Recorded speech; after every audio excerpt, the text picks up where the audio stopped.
En fait, on parle de la laïcité. Donc la laïcité, il faut savoir qu'elle est inscrite dans la Constitution de 1958. Donc l'article 1. L'article 1, qu'est-ce qu'il dit de la Constitution? La France est une république laïque.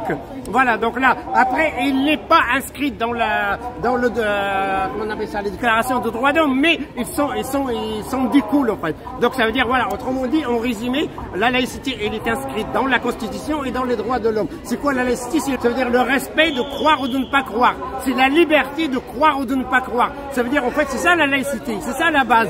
En fait, l'État doit me protéger pour ne pas croire ou croire. Donc, qu'est-ce qu'il veut nous imposer, l'État? Ils veulent nous imposer leur athéisme. La laïcité n'est pas un athéisme de l'État. Ça veut dire que moi, la laïcité, c'est plutôt le contraire. Ça veut dire que vous devrez respecter mon choix. Voilà, et vous devrez même le protéger. La laïcité, c'est un concept à géométrie variable. Donc, qu'est-ce qui s'est passé Papandaria, après l'assassinat de Samuel Paty, il a mis ce qu'on appelle une circulaire pour dénoncer les atteintes à la laïcité. Du coup, ils ont augmenté. La Baïa, en fait, c'est une mauvaise interprétation de la laïcité. Il se trompe. Gabriel Attal, il se trompe. Il donne la mauvaise définition de la laïcité. C'est pas ça, la laïcité. La laïcité, c'est le contraire de ce que tu dis. Chacun, il arrange à la sauce qu'il veut. Donc, du coup, ils nous imposent ça. Ils nous disent, oui, mais c'est religieux. C'est pas religieux. Regardez le recteur le recteur de Paris. Beaucoup de religieux, beaucoup de savants. Il faut pas parler au pseudo.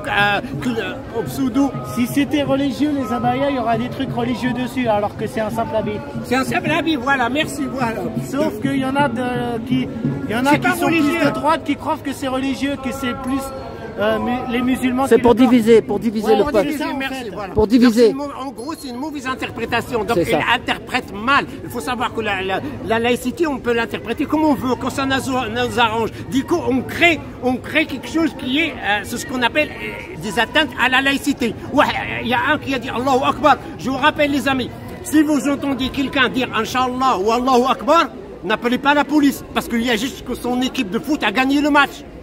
On s'en fiche. Ouais, voilà, quand tu entends Allahu Akbar, n'appelle pas la police. C'est parce qu'il a eu un concours ou il a gagné au loto. Allahu Akbar, en fait, ça veut dire, ouais, génial. Et maintenant, moi, en tant que ministre, je peux dire à quelqu'un qui dit Allahu Akbar, je peux dire que ça, c'est une atteinte à la laïcité. Parce que moi, je l'ai créé, je l'ai interprété comme elle est, comme elle fait partie de la laïcité. Voilà, c'est tout ce que je dis. En résumé, deux phrases à retenir.